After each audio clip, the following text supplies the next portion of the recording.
Call क्यों नहीं उठा रहा? पर रुक, कब से तुझे कॉल कर रहा हूँ, कॉल क्यों नहीं उठा रहा? मोबाइल किधर है तेरा? मोबाइल मोबाइल तो मेरा घर पड़ा है। क्यों सुबह सुबह क्यों कॉल कर रहा था? सब खैरियत तो है? क्या काम पड़ गया तुझे? यार खैरियत ही तो नहीं है। 1000-1500 रुपए चाहिए। अगर तेरे पास पड़े हो तो मुझे दे दे, शाम तक वापस कर दूंगा। 1000-1500? हाँ है तो सही, लेकिन घर पड़े हैं। मोबाइल और बटवा दोनों घर हैं। तू यहीं रुक, मैं लेके आता हूँ।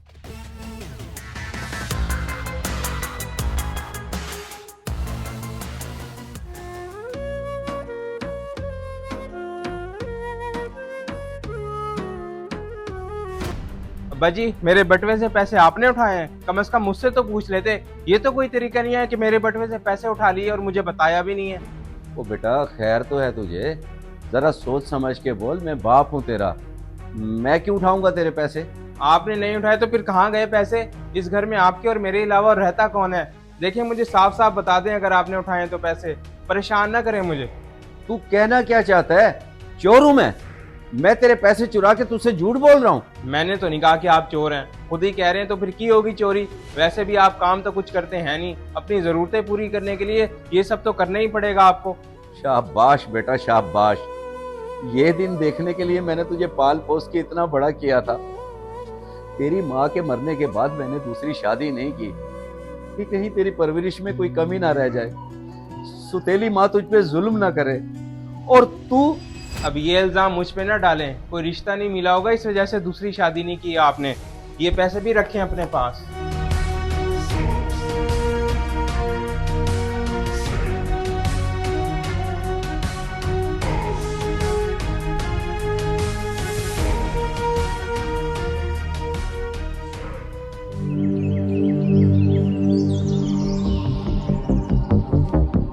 क्या हो गया है भाई?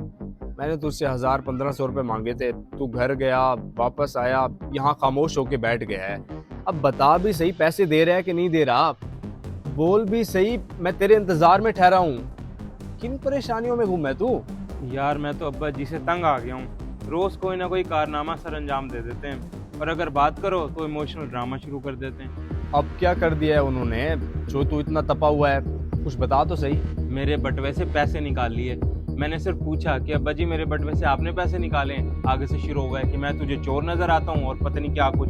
तुझे तो पता है, रात मेरे बटवे में 2000 रुपए थे और अब सिर्फ 500 रुपए हैं। ओए ओए ओए, मेरा दिल तो कर रहा है जूते मारूं तुझे, जूते, ताकि तेरी भूलने वाली बीमारी ठीक हो जाए।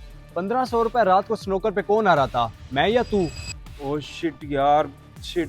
पैसे तो मैं स्नूकर पे हार गया था, और अब्बा जी को इतनी सारी बातें सुना दी और ऊपर से चोर भी बना दिया। पता नहीं उनके दिल पे क्या गुजरी होगी। मुझसे बहुत बड़ी गलती हो गई यार। गलती नहीं, गुनाह कर दिया है तूने, गुनाह। अब कैसे सामना करेगा उनका? किस मुंह से माफी मांगेगा तू? भाई, अगर उनके दिल से आह निकल गई तो ना तेरी दुनिया बचेगी और ना ही आखिरत, बर्बाद हो जाएगा तू। सही कह रहा है यार तू, बिल्कुल सही कह रहा है। मुझ में तो हिम्मत नहीं हो रही अब अब्बा के सामने जाने की, लेकिन कुछ ना कुछ करके माफ़ी तो मांगनी पड़ेगी ना। मुझे तो समझ नहीं आ रही, करता हूँ कुछ।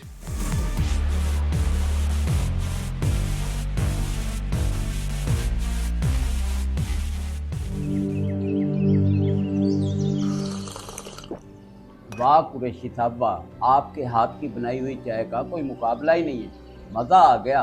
ऊपर से आपका इतना अच्छा इखलाक, क्या ही बात है आपकी। बस लोधी साहब, हाथ में अच्छा जायका और अच्छा इखलाक सब मेरे रब की देन है।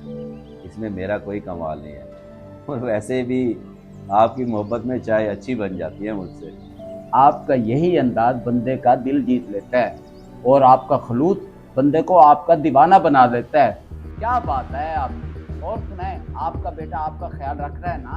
अल्हम्दुलिल्लाह, अल्लाह ने बड़ा फर्मा बरदार और खिदमत गुजार बेटा दिया है मुझे। बहुत ख्याल रखता है मेरा। इकलौता है ना शायद, इसलिए बहुत मोहब्बत करता है मुझसे।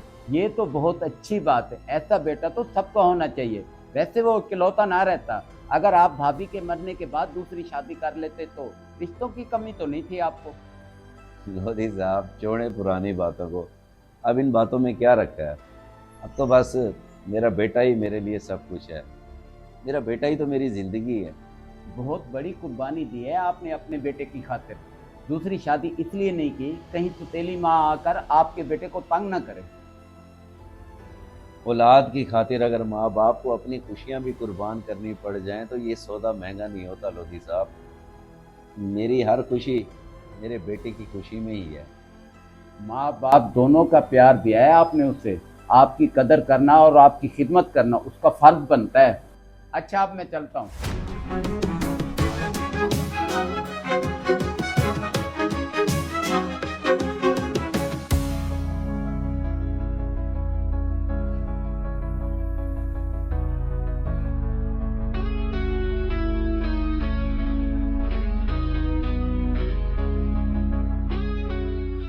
अब्बा जी, मुझसे बहुत बड़ी गलती हो गई। मैं बहुत शर्मिंदा हूँ आपसे। असल में रात को मैंने ही पैसे खर्च कर दिए थे और आप पे इतना गलत इल्ज़ाम लगा दिया। मैं तो माफ़ी के काबिल भी नहीं हूँ, फिर भी हो सके तो मुझे माफ़ कर दें अब्बा जी। अरे नहीं नहीं बेटा, हाथ जोड़ने की कोई ज़रूरत नहीं है। बच्चे तो गलती करते रहते हैं और बड़ों का काम है बच्चों की गलतियों को माफ़ करना। तकलीफ़ तो तूने मुझे बहुत दी है, लेकिन फिर भी मैं तुझे माफ़ करता हूँ, परेशान ना हो तू। वाकई बाप का दिल बहुत बड़ा होता है। आपने मेरी खातिर अकेले ज़िंदगी गुजार दी, क्या कुछ नहीं किया मेरे लिए। पर मैं कितना घटिया निकला, मुझे तो डूब के मर जाना चाहिए। बेटा मैंने तुझे माफ़ तो कर दिया है, फिर क्यों इतना परेशान हो रहा है? छोड़ दफ़ा कर, जो होना था हो गया, भूल जा। बस आइंदा एहतियात करना। ऐसी बातें एक बाप के लिए बहुत बड़ा सदमा होती हैं। इस बार तो मैं बर्दाश्त कर गया हूँ, मगर बार बार ऐसे सदमे बर्दाश्त नहीं होते। अक्सर ऐसे सदमे जानलेवा होते हैं। बाप से हाथ धो बैठेगा तू।